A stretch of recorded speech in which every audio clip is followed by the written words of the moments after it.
Vamos a la palabra y quiero entrar en una historia. Se dice que un rey fue hasta su jardín y descubrió que sus árboles, arbustos y flores estaban muriendo. El roble le dijo que se moría porque no podía ser tan alto como el pino. Volviéndose al pino, lo halló caído porque no podía dar uvas como la vid. Y la vid se moría porque no podía florecer como la rosa. Y la rosa lloraba por no ser fuerte y sólida como el roble. Entonces encontró una planta, un clavel florecido y más fresco que nunca. El rey le preguntó: ¿cómo es que te crees tan saludable en medio de este jardín? La flor contestó: quizás sea porque siempre supuse que cuando me plantaste quería claveles. Si hubieras querido un roble, lo habrías plantado. En aquel momento me dije: intentaré ser el clavel de la mejor manera que pueda. Y heme aquí el más hermoso y bello clavel de tu jardín. En esta pequeña reflexión quiero tomar un tema importante, el cual he titulado: la desesperanza te limita tus fuerzas para tu movimiento. Y no podemos entrar en otra materia que no sea la esperanza. Y quiero llevarlos a través de la palabra en esta noche a que podamos ver a través de la escritura cómo Dios puede obrar cuando hay una desesperanza. Quiero tomar la escritura del libro de Habacuc, capítulo 1, y vamos a estar leyendo el versículo 2, 3 y 4 del libro de Habacuc, uno de los profetas del Antiguo Testamento. Y leo la palabra en el nombre del Padre, del Hijo y por la bendición y dirección de su Santo Espíritu. Dice ella la palabra: ¿hasta cuándo, Señor, he de pedirte ayuda sin que tú me escuches? ¿Hasta cuándo he de quejarme de la violencia sin que tú nos salves? ¿Por qué me haces presenciar calamidades? ¿Por qué debo contemplar el sufrimiento? Veo ante mis ojos destrucción y violencia. Surgen riñas y abundan las contiendas. Por lo tanto, se entorpece la ley y no se da curso a la justicia. El impío acosa al justo y las sentencias que se dictan son injustas. Padre, he leído tu palabra. Ha sido expuesta a los corazones de tus hijos en esta noche. Y pido para que a partir de este momento, ella, tu bendita palabra, sea introduciéndote en lo más profundo de nuestros corazones. Háblanos, bendito Dios. Quite todo paradigma, quite toda religiosidad y deje, Señor, que ella entre como un bálsamo a nuestro corazón y que nos dé el colirio a nuestros ojos para ver lo que tú deseas que nosotros veamos. Limpia este lugar, Señor, limpia los aires y que toda distracción, que todo espíritu contrario al tuyo sea quitado ahora en el nombre poderoso de Cristo Jesús. Amén y amén. El libro del profeta Habacuc, escrito en un momento también difícil del pueblo de Israel. Estamos en un proceder del pueblo de Dios que camina por una serie de circunstancias. Estuvo en la época de los jueces, estuvo en la época del reinado de los tres reyes, Saúl, David y Salomón, y pasan también a ser un reino dividido. Se descoordina toda esa forma que traían de los tres reyes, cada uno con 40 años, pero ahora entran en un reino dividido. Dios necesita levantar profetas para el tiempo. Y uno de estos profetas que levanta el Señor es el profeta Habacuc. Pero vemos en esta escritura o en estos tres versículos del capítulo 1 del libro de Habacuc, y nos vamos a encontrar con un hombre que tenía el privilegio de poder guiar al pueblo, de poder darle una palabra certera al corazón del pueblo de Israel. Pero nos estamos encontrando con un profeta que comienza a a soltar palabra de queja. Estamos viendo a un profeta que entra a tener una desesperanza en el espíritu por lo que estaba aconteciendo y por lo que estaba viviendo el pueblo de Israel. Vienen persecuciones, vienen tiranías, está a la orden del día el problema y no es de ocultarlo.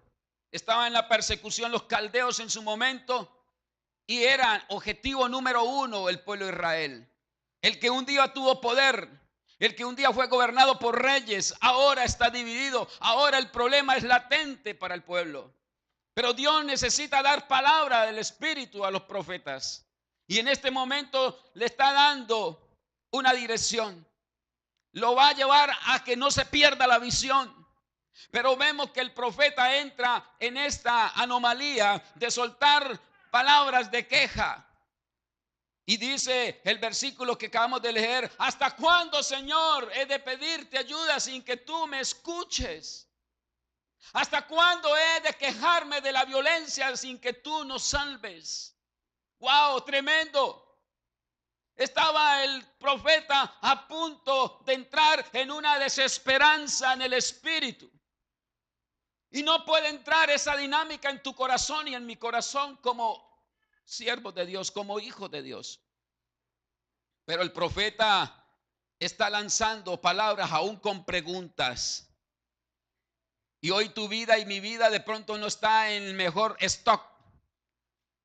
Su vida y mi vida de pronto no está caminando como se anhela que camine.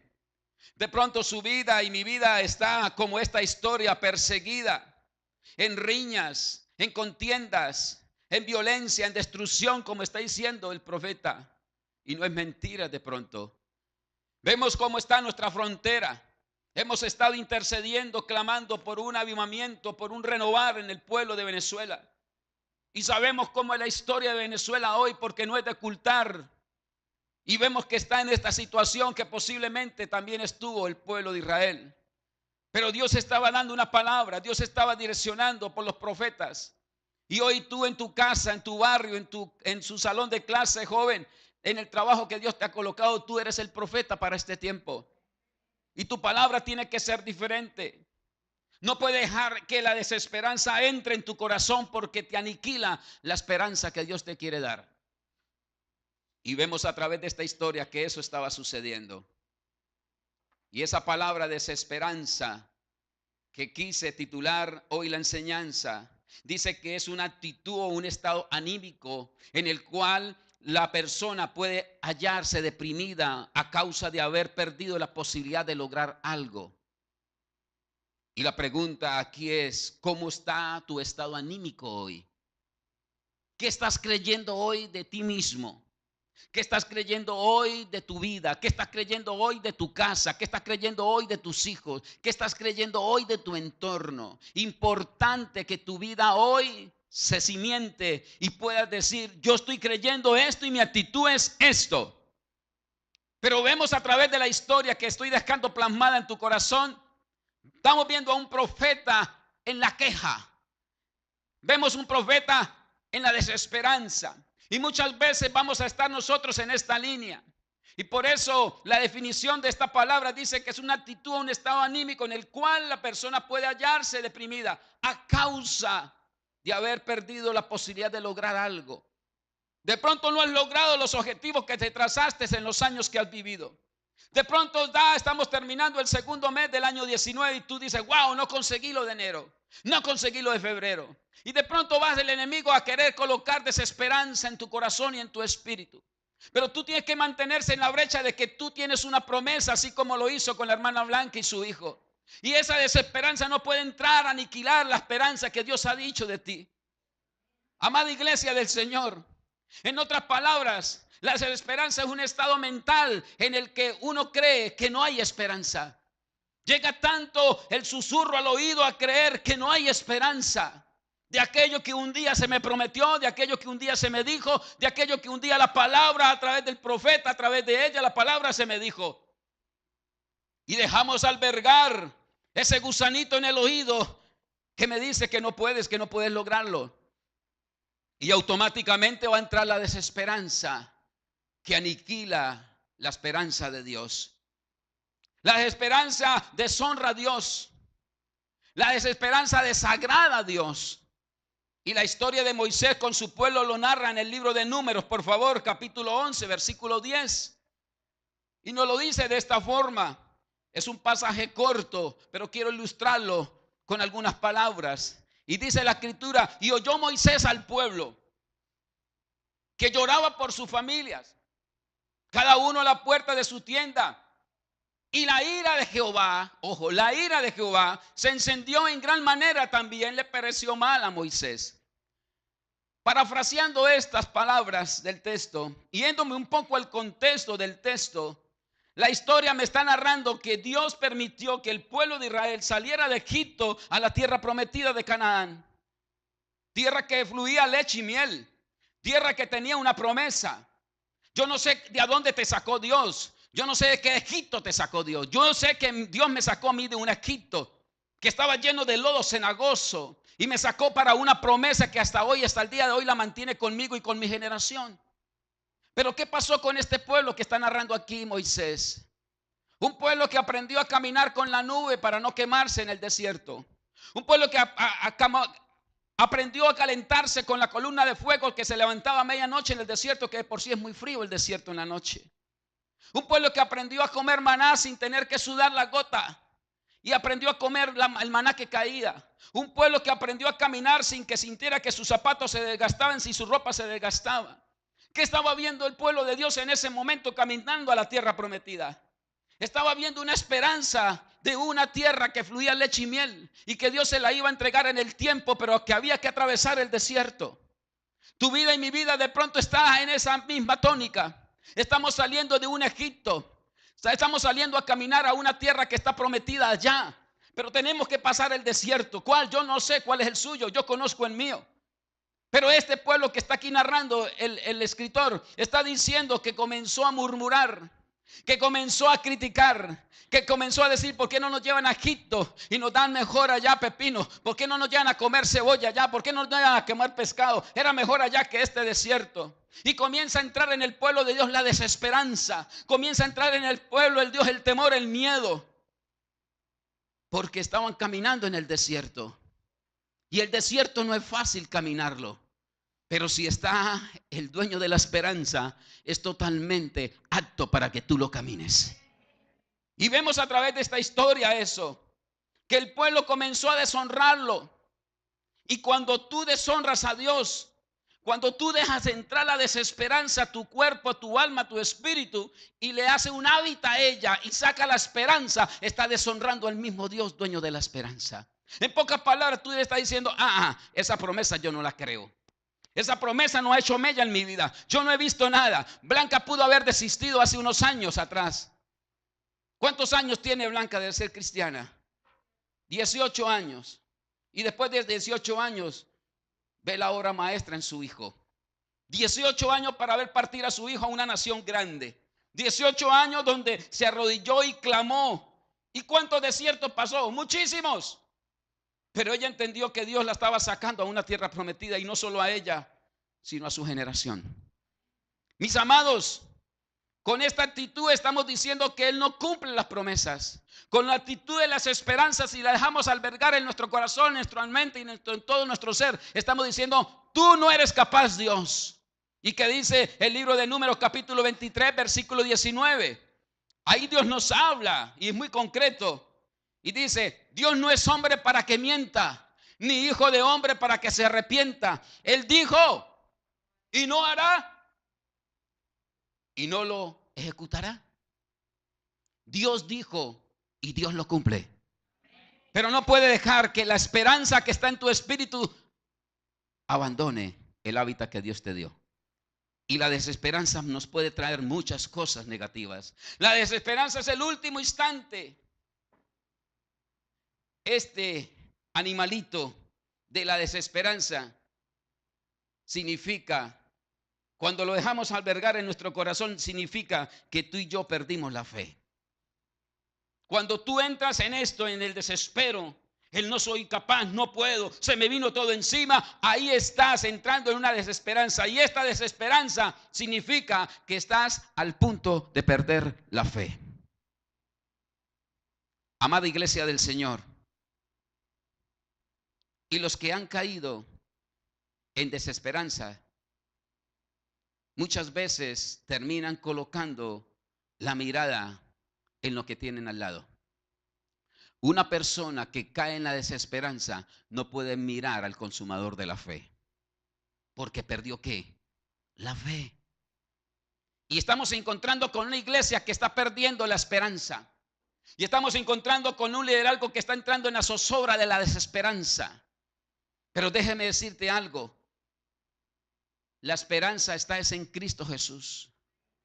Y Jeremías en el capítulo 17, en el versículo 5, es muy claro con su palabra. Dice: maldito el hombre que confía en el hombre y pone carne por su brazo y su corazón se aparta de Jehová.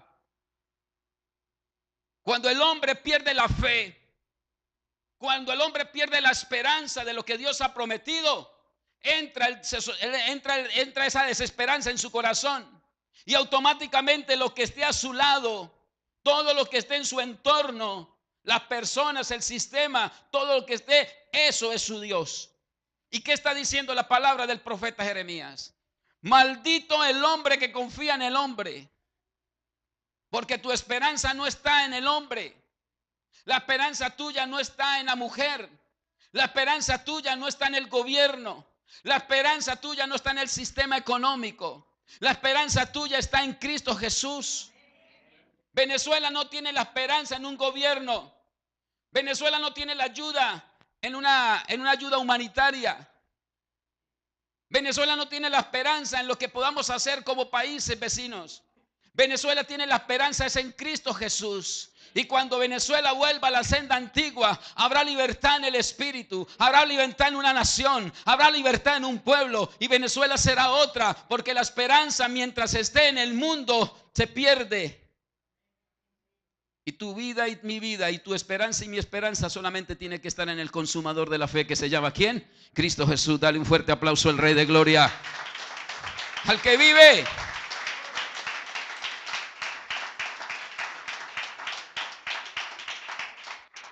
Pablo habla de la confianza. El apóstol Pablo habla de esto porque lo vivió. En la segunda carta a los Corintios, en el capítulo 1, versículo 8, dice: hermanos, no queremos que desconozcan las aflicciones. Wow, me encanta porque las está colocando, no está quitando el desierto Pablo. Que sufrimos en la provincia de Asia.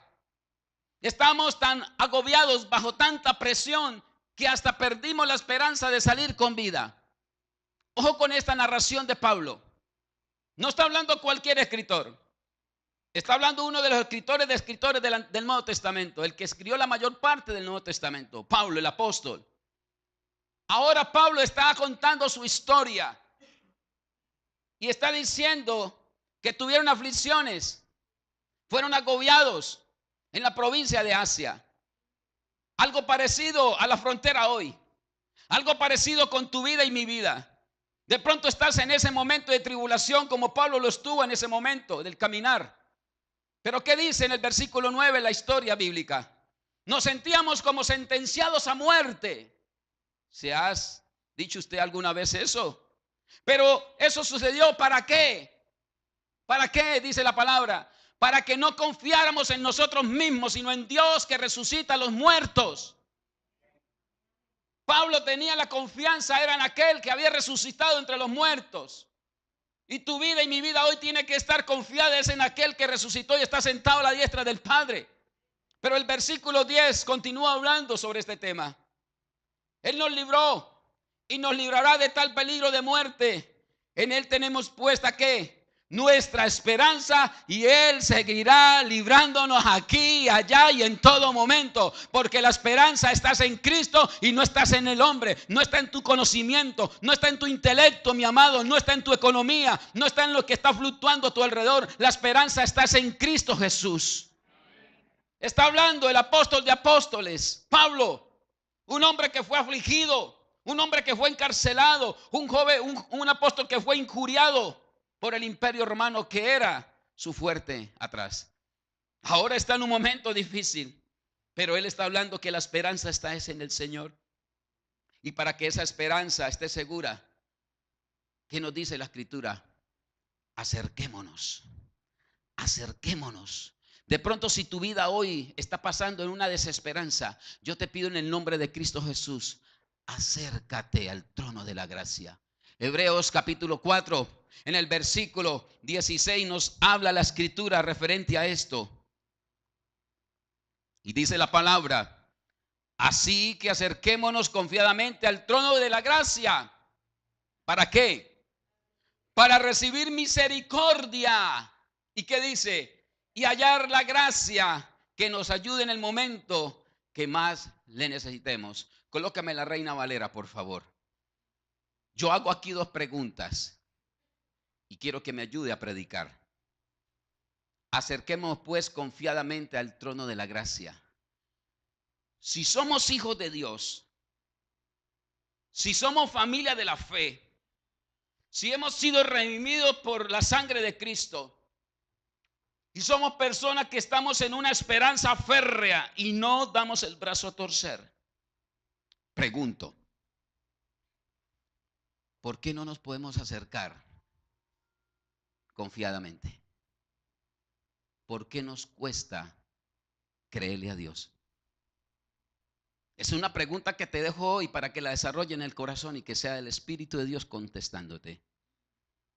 ¿Por qué nos cuesta acercarnos confiadamente al trono de la gracia si yo tengo una esperanza de vida eterna? ¿Por qué me cuesta acercarme? ¿Por qué me cuesta dar la milla más? ¿Por qué me cuesta dar un paso más creyendo que Dios puede hacer, que Dios puede solucionar el problema, la enfermedad, que Dios puede sacar a mi hijo adelante, el hogar adelante? ¿Por qué me cuesta dar el paso de obediencia? ¿Por qué? Amada iglesia, una de las cosas que tenemos como cristianos, y lo decía en la prédica del domingo pasado, tu vida y mi vida tiene que tomar decisiones. ¿Qué tiene que tomar? Decisiones.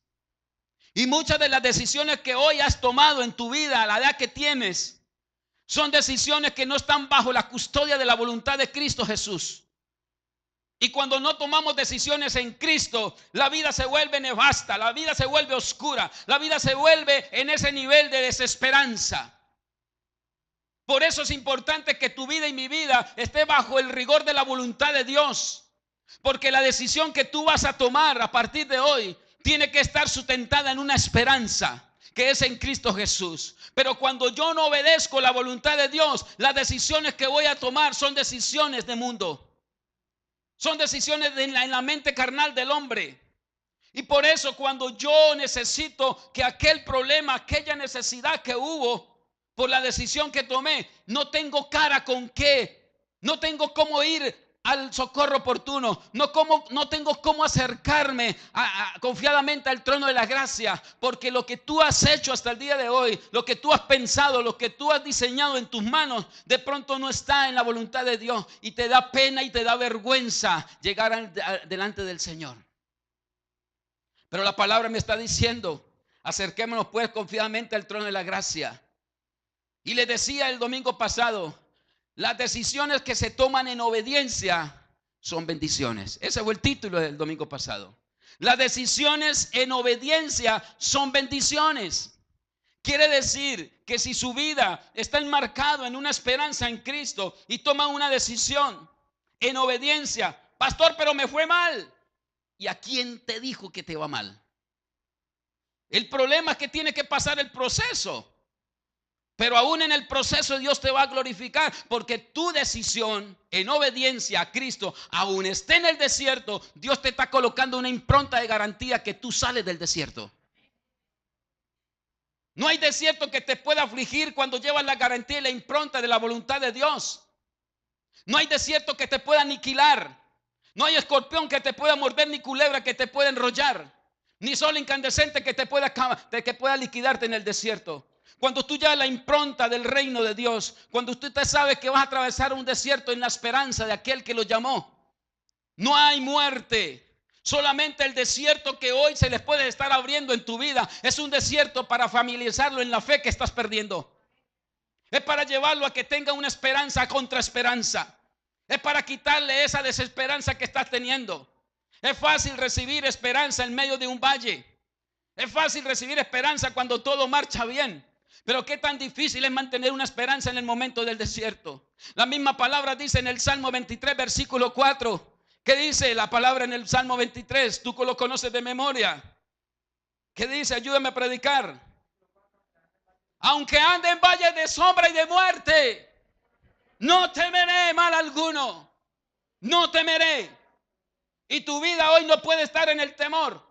No puede estar en el miedo, en la preocupación. Porque aunque ande en valle de muerte y de sombra, dice el salmista, no temeré mal alguno.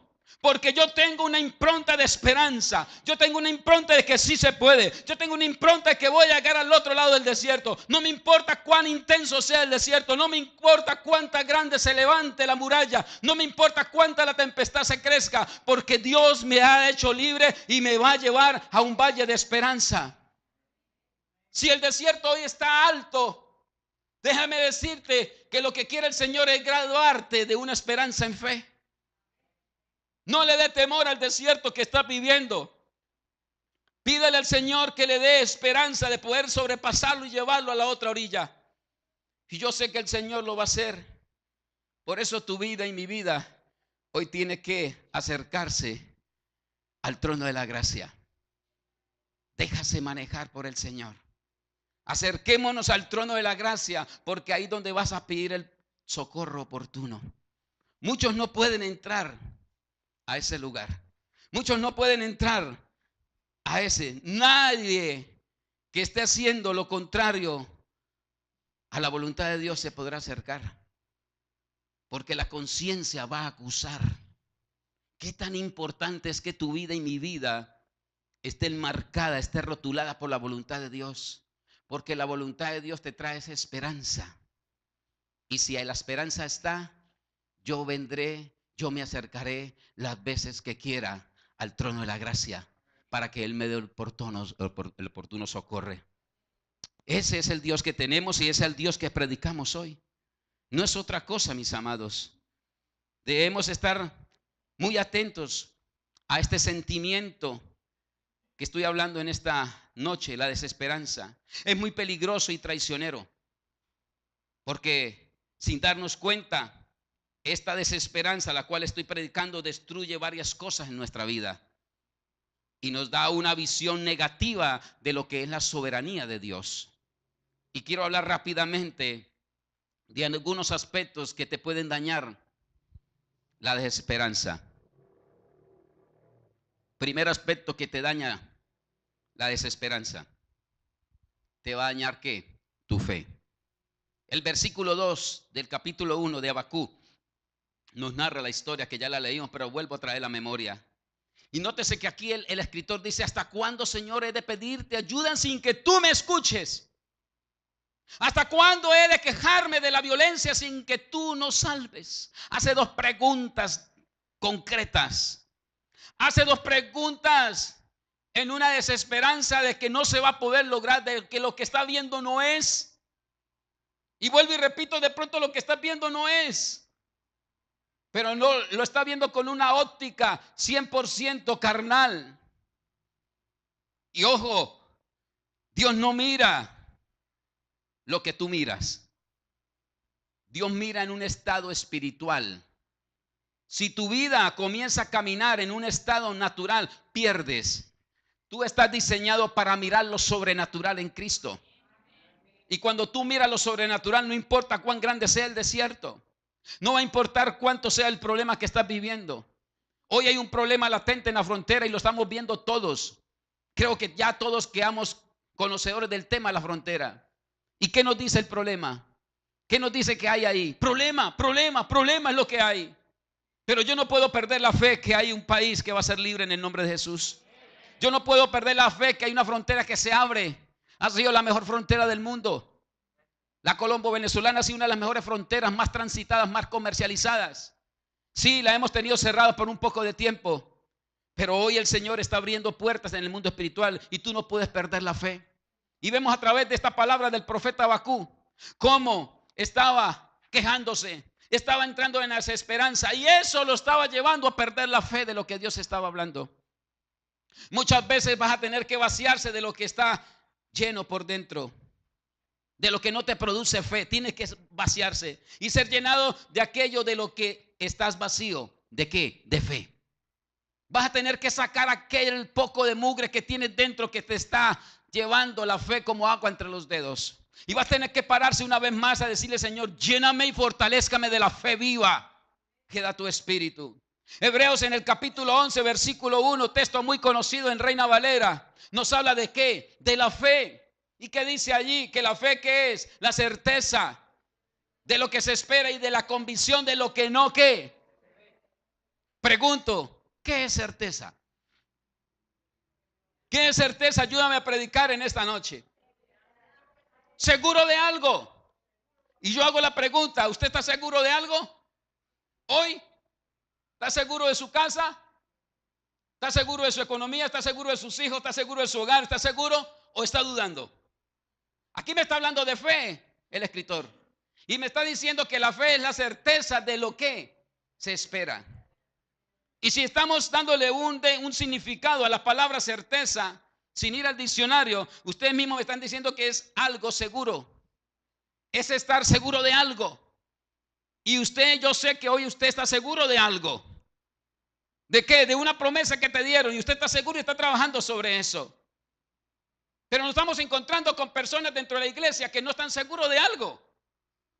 Y esas personas que no están seguros de algo se están inundando en una desesperanza. Quiere decir que cuando entramos en ese río de desesperanza, la fe mengua. Y no puedo ver, los ojos espirituales no pueden ver el otro lado del desierto. Y lo único que alcanza es ver lo que está delante, porque estoy mirando es con ojos naturales y no con ojos espirituales. Por eso está diciendo el escritor, es la fe, la certeza de lo que se espera. Pero también me está hablando de la convicción. ¿Qué es convicción? Suéltame algo. Usted hoy es la Wikipedia. Suéltame algo. ¿Qué es convicción? Convencimiento. Es poseer una razón o creencia que le permita sostener un pensamiento. Y usted tiene una creencia. Usted tiene una razón por la cual está hoy aquí. Tú no lo trajiste allá, tú no los agarraron allá del cabello y lo metieron aquí obligado. Tú estás porque ¿qué? Porque tiene una certeza y tiene una convicción. Porque hay una razón y hay una creencia de un pensamiento, de una promesa que está plasmada sobre ti, sobre tu casa y sobre tu generación. Ahora, si yo tengo esas dos palabras, certeza y convicción, quiere decir que yo tengo que estar fortalecido ¿en qué? En la fe. ¿Por qué pierdes la fe? ¿Por qué hemos perdido la fe? ¿Por qué hemos dejado que este susurro del enemigo venga a colocarnos desesperanza? Por eso la vida no es fácil. Y yo no estoy hablando de una vida fácil. Porque la misma palabra dice que tendremos ¿qué? Aflicciones en este mundo. No nos está dando una vida facilista. Nos está hablando de una vida de guerra, donde tenemos que pararnos con la armadura del Espíritu, como dice Efesios. Que no es contra sangre, no contra qué, sino contra principados y huestes de maldad. Quiere decir que tu vida tiene que estar equipada para un knockout. Y tienes que pararse, pero no te puedes parar como el debilucho que no tiene fuerza. Tienes que pararse con la fe del Espíritu. Porque si no es aniquilado por la desesperanza, por el no puedo, no soy capaz, yo no nací para eso. Tienes que pararse fuerte, mis amados. Por eso la vida no es fácil, pero hay un motor llamado corazón. Pero también hay un seguro llamado fe. Y hay un conductor que se llama Cristo Jesús que te trae esperanza para tu vida. Tienes que matricularse en ese seguro llamado fe. Y tienes que dejar que Él sea su conductor de tu vida. Para que puedas comprender la voluntad de Dios, que es buena, agradable y perfecta, dice Pablo en la carta a los Romanos. Romanos capítulo 5, versículo 2 me habla un poco más de lo que es la fe. 5:2 en la NBI dice: también por medio de Él y mediante la fe tenemos acceso a ¿qué? A esta gracia en la cual nos mantenemos firmes. Así que nos regocijamos en la esperanza de alcanzar la gloria de Dios. Vamos al 3. Y no solo en esto, sino también en nuestros sufrimientos. Ojo, no deja atrás. ¿Está hablando quién? Otra vez, el apóstol Pablo. Y no solo en esto, sino también en nuestro sufrimiento, porque sabemos que el sufrimiento produce ¿qué? Perseverancia. Y la perseverancia entereza de carácter. Y la entereza de carácter ¿qué? Esperanza. Quiere decir que cuando tú te paras en la brecha y no te dejas mover, va a venir la perseverancia. Y esa perseverancia de mantenerse los años creyéndole a la esperanza de Dios, te va a facultar y te va a matricular y te va a titular con un título grande que te dice: tú lo puedes, tú eres capaz. Y tú vas a reclamar esa esperanza, no solamente para ti, sino para tu generación. Esto es de una forma dinámica que tenemos que manejarla. Y el versículo 5 dice el apóstol: y esta esperanza no nos defrauda. ¿Cuál esperanza está hablando el apóstol Pablo? De la esperanza de la promesa de Dios. No nos defrauda. Está hablando el que persiguió la iglesia primitiva. Está hablando el que tiró piedras y ayudó allá a asesinar los primeros cristianos de la época. No está hablando cualquiera, está hablando el apóstol. Está hablando Saulo de Tarso, aquel que estaba conectado con el imperio romano para desechar a los cristianos de la época. Ahora está hablando con otra mentalidad, tiene otro pensamiento y dice: y esta esperanza no nos defrauda, porque Dios ha derramado su amor en nuestro corazón por el Espíritu Santo que nos ha dado. Wow, tremendo como está hablando un hombre que juzgó y señaló la iglesia primitiva. ¿Sabe qué? Pablo a esa altura esperaba que Cristo viniera otra vez a la tierra. Y han pasado más de 2000 años y Cristo no ha vuelto. Yo hago la pregunta: ¿se perdió la esperanza de Pablo? Sigue vigente, porque tu vida y mi vida ha sido improntado con una esperanza no terrenal, sino eterna en Cristo. Dale un fuerte aplauso al Señor.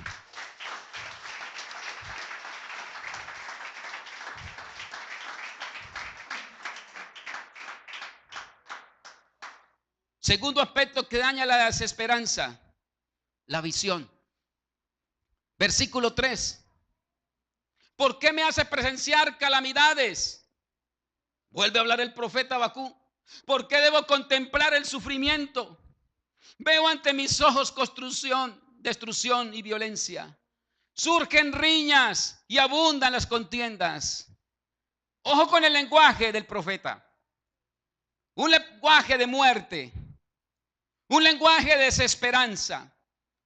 Un lenguaje donde podía estar hablando que ya estaba todo liquidado, que no había más esperanza. Y no sabía lo que lo estaba llevando Dios. Pero eso es lo que él estaba viendo y eso es lo que estaba él desarrollando con su lenguaje.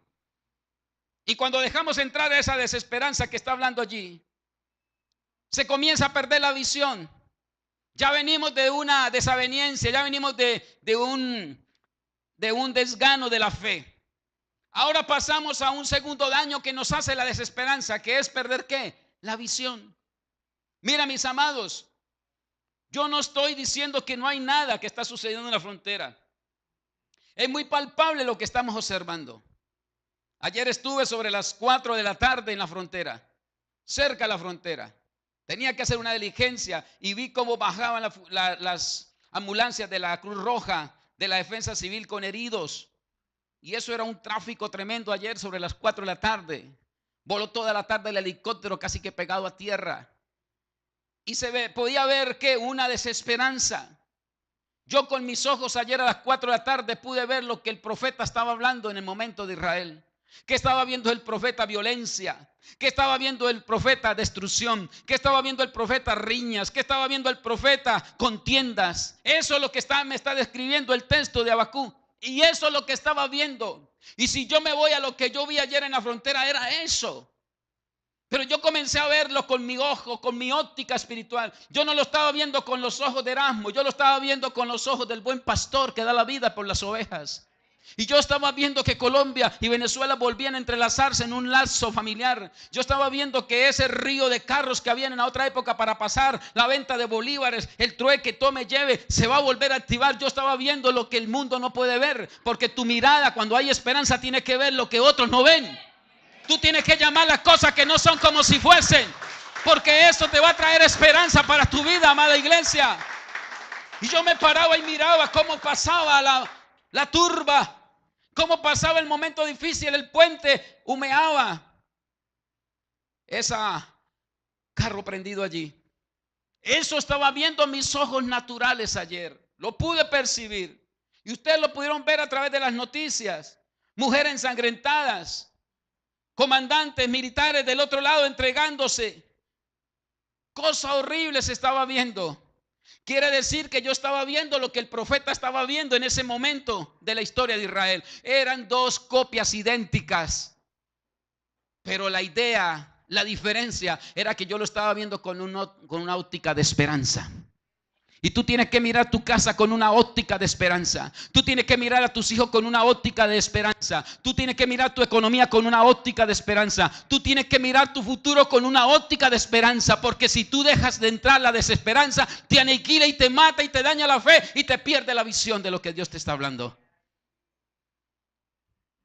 No permitas por nada del mundo que la desesperanza nuble tu visión. Porque llenarás tu vida de oscuridad y esa oscuridad es la que turba tu corazón y te lleva a perder el tiempo de una verdadera esperanza en Cristo Jesús. El cambio de la óptica puede darte vida o te puede llevar a la muerte. Va a depender cómo tú lo veas. Y este mismo escritor de Habacuc en el capítulo 2, Dios le contesta, Dios es grande. Mire lo que dice en Habacuc 2:3. ¡Wow! Pues la visión se realizará. Wow, le está hablando el Señor, le está afirmando. En el 1 no estaba viendo nada, pero aquí el Señor necesita plasmársela. El versículo anterior le dice que la escriba en tablas y aquí le dice, pues la visión se realizará en el tiempo señalado. Marcha, marcha hacia su cumplimiento y no dejará de cumplirse aunque parezca tardar. ¿Qué le dice? Espérela, espérala porque sin falta. ¿Qué pasa? Ella vendrá. ¡Wow! Le hace, cállate, cállate, Habacuc. Hay una esperanza para tu pueblo. Hay una visión para tu pueblo. Yo no soy hijo de hombres para mentir. Y lo que yo dije lo cumplo. Porque mi palabra no puede caer por tierra. Y tú como cristiano, como creyente, tienes que agarrar la palabra y atesorarla en su corazón y en su espíritu. No importa la adversidad que puedas estar viviendo hoy. No importa la calamidad, pero si tu esperanza no se va de tu espíritu, no hay nadie que te pueda robar, que hay un tiempo que Dios está preparando. No importa que pase 1, 2, 3 años, meses, no sé cuánto tiempo está esperando la esperanza de Dios. Pero déjeme que entre más tiempo pase y más te afirme, va a ser una esperanza de abundancia para tu vida. Eso es lo que está hablando la palabra en esta noche. Eso es lo que está diciendo el escritor. El ver y no obedecer es ver y no creer. Y el no creer por no obedecer es no saber visionar. Wow, se lo repito. El ver y no obedecer es ver y no creer. Y el no creer por no obedecer es no saber visionar. Y muchos no visionan porque no obedecen la palabra. Pero tú que eres un creyente férreo a ella, yo sé que tú estás obedeciendo. Y si tú estás obedeciendo a lo que la palabra te está diciendo, mantenga la esperanza viva de lo que Dios ha dicho. Manténgala viva, pero no vaya a dejar entrar la desobediencia. Porque la desobediencia te va a aniquilar la esperanza de visionar algo diferente en tu vida. No la dejes entrar. Y cuarto, tercero, aspecto que daña la desesperanza, tu futuro. ¿Cuál es el primero? ¿Daña qué? La fe, daña la visión y daña qué? Tu futuro. Versículo 4 del primer capítulo de Habacuc dice, por lo tanto se entorpece la ley y no se da curso a la justicia. El impío acosa al justo y las sentencias que se dictan son injustas. Yo no estoy diciendo que lo que está diciendo Habacuc es mentiras. Es una realidad. Pero ¿qué pasa? Yo estoy liquidando por la palabra un futuro. Estoy liquidando por la palabra un futuro. Y tú no puedes liquidar tu futuro por la palabra que sale hoy de tus labios. Por eso tu palabra no puede ser de derrota. Por eso tu palabra no puede ser de miseria y de pobreza y de enfermedad. Tu palabra tiene que ser palabra de ganancia, palabra de poder en el Espíritu. Porque en Cristo tú tienes un futuro asegurado. Pero tienes que creerlo. Pero cuando perdemos la fe, cuando perdemos la visión, perdemos el rumbo de nuestra vida. Y lo que era para un futuro preeminente en Cristo se vuelve una derrota en Satanás. Y tú no puedes dejar que eso entre. No puedes dejar que la desesperanza entre. No puedes dejar que ese gusanito que daña allí tu cuerpo, tu alma y tu espíritu dañe la esperanza que hay en Cristo Jesús. Por eso, en este tercer punto que es tan importante, la desesperanza viene a dañar tu futuro. Y el futuro muchas veces es incierto, en una fe muerta y en una visión nublada. Pero cuando tienes un futuro en Cristo, es un futuro esperanzador. Pero cuando tenemos un futuro incierto, es cuando tenemos una fe muerta y una visión nublada. Pero me encanta el profeta Jeremías, cuando habla en el capítulo 29, versículo 11, y dice esta palabra: porque yo sé muy bien los planes que tengo para ustedes. De pronto has perdido la fe, de pronto has perdido la visión, y de pronto tu rumbo está direccionado como la brújula perdida. No sabes para dónde apuntar y cualquier bus te sirve y en cualquier bus hoy te puedes encaramar. Pero el Señor te tiene una exclusividad para ti. Dios ha elegido lo mejor para ti. Y la palabra del profeta Jeremías está diciendo: porque yo sé muy bien los planes que tengo para ustedes, afirma el Señor. Planes de bienestar y no de calamidad, a fin de darles un futuro y una esperanza. Pastor, pero yo estoy pasando dificultad. ¿Cómo me va a decir que no? Si yo lo que estoy viviendo hoy es un horrible. Hoy lo que yo estoy viviendo es una contaminación. Yo lo que estoy viviendo hoy es una rencilla, un pleito. Y yo no le voy a decir que no, sí lo está viviendo. Pero si obedeces a la palabra, si te arrepientes en Cristo Jesús y se une a su cuerpo, se introduce uno solo en Él y para Él, déjeme decirle que Dios te marca con una impronta de esperanza. Y por muy grande que sea el dolor y por muy grande que sea la miseria y la enfermedad, Dios te da paz. Dios te da tranquilidad. Dios te da el dominio propio. Y Dios te llena de los frutos del Espíritu y los plasma en ti para que puedas soportar el desierto. Porque el desierto para el cristiano no es para muerte, es para vida eterna.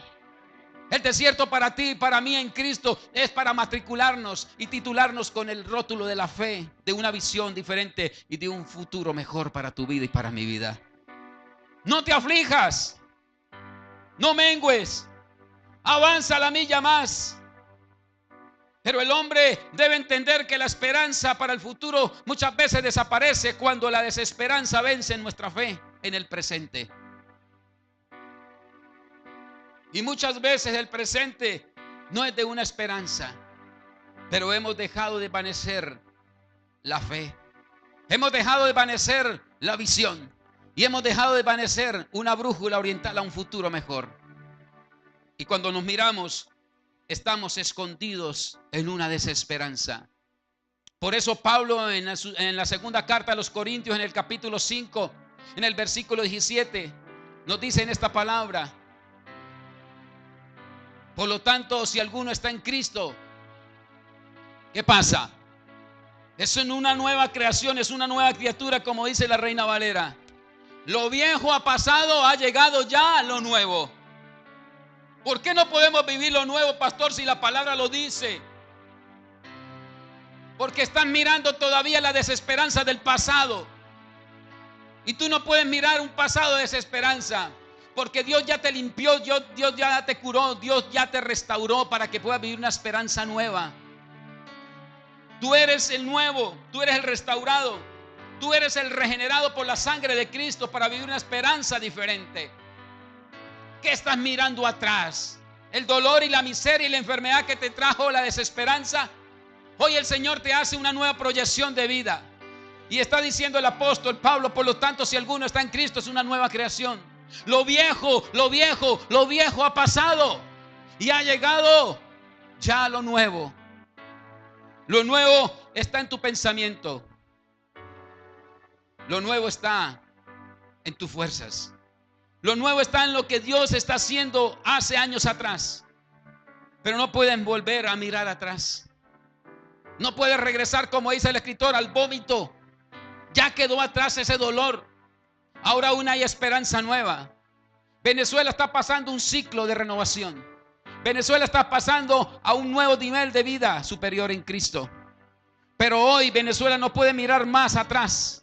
No puede recordar los 20 años de dictadura. Ahora tiene que mirar atrás a una Venezuela libre, a una Venezuela de esperanza, a una Venezuela renovada en el Espíritu de Dios, a una Venezuela con un proyecto de vida diferente. Porque hoy el Señor lo que está haciendo en el desierto que está pasando a Venezuela es llevándola a un desierto, pero a un desierto que te va a matricular en una fe nueva, a un desierto que te va a llevar a una visión nueva, a un desierto que te va a llevar a un futuro preeminente en una esperanza nueva en Cristo Jesús. Venezuela, levántate. Levántate, iglesia de Cristo, porque tu hora ha llegado. Levántate, no temas, porque Cristo está contigo. Esfuérzate y sé valiente, dice el escritor de Josué. Levántate y resplandece, porque tu hora ha llegado, dice el profeta Isaías. Es tu hora, iglesia, es tu momento. Es tu momento, frontera. Es tu momento, Venezuela. Es tu momento, Colombia. Es tu momento, Cúcuta, ciudad de la esperanza. Hay palabra para Cúcuta. Hay palabra para Colombia. Colombia, tierra feliz. Y yo lo creo como nunca, que mi Colombia es feliz y que mi Cúcuta es la ciudad de la esperanza. Se hablaba de muerte hace 30, 40 años atrás. Y la única esperanza que había era muerte y miseria para la ciudad. El único sitio turístico era el Salado abajo, donde el hombre practicaba la promiscuidad, donde el hombre se deleitaba en el pecado. Ese era el sitio turístico de Cúcuta en los años 70. Pero hoy hemos prevalecido en la esperanza por una palabra profética que fue entregada a nuestra ciudad hace 43 años. Y tú eres parte de esa palabra. Tus hijos y tus generaciones parte de esa palabra. Que vivirán en una Cúcuta libre. Vivirán en una Cúcuta de esperanza. Porque van viviendo en una nación que es libre. Venezuela y Colombia volverán a unirse en los lazos familiares, en los lazos de la esperanza. No hay gigante que no se pueda derrotar si tu esperanza está en Cristo Jesús. Colóquese en pie, iglesia. Colóquese en pie, porque es un momento de esperanza. Dice el versículo 5 de Habacuc. Mire lo que dice la palabra. Reciba palabra del Espíritu en esta hora. Miran las naciones. Contémplelas, iglesia. Contempla Venezuela. Quédense asombrados. Estoy por hacer en estos días cosas tan sorprendentes que no las creerán aunque alguien se las explique. Estoy por hacer cosas sorprendentes, dice el Señor, sobre la frontera de Colombia y Venezuela. Estoy por hacer cosas sorprendentes en tu casa, en tu hogar, en tu familia. Aunque tú no lo creas, dice la palabra de Habacuc. Estoy por hacer cosas sorprendentes en tu hogar. Estoy por hacer cosas sorprendentes en tu salud. Aunque tú no lo creas, pero yo lo voy a hacer, porque mi palabra no cae por tierra. Venezuela libre para Cristo. Colombia libre para Cristo. Cúcuta libre para Cristo. Dios ve el final desde el comienzo. Tú y yo solamente lo vemos en el comienzo. Pero como cristianos que somos, hemos recibido una esperanza eterna que es segura y firme. Esta esperanza nos debe permitir confiar en Dios, aunque no podamos ver el final, ni entendamos los motivos de nuestra vida. Tu esperanza tiene que mantenerse firme. Y el apóstol Pablo, en la carta a los Romanos, en el capítulo 8 y en el versículo 25, concluye esta exposición de una forma magistral. Y dice la palabra: pero si esperamos lo que todavía no tenemos. Mire lo que dice: en la espera mostramos nuestra constancia. ¿A dónde en la espera mostramos qué? Nuestra constancia. Asimismo, en nuestra debilidad el Espíritu acude a ayudarnos. No sabemos qué pedir, pero el Espíritu mismo intercede por nosotros con gemidos que no pueden expresarse con palabras. Y Dios, tu Padre y mi Padre, que examina los corazones, sabe cuál es la intención del Espíritu. Porque el Espíritu intercede por los creyentes conforme a la voluntad de Dios. Versículo 28. Y ahora bien, sabemos que Dios dispone todas, ¿cuántas? Todas las cosas para el bien de quienes lo aman y los que han sido llamados de acuerdo con su propósito. Levante una ofrenda de aplauso para el Señor en esta hora.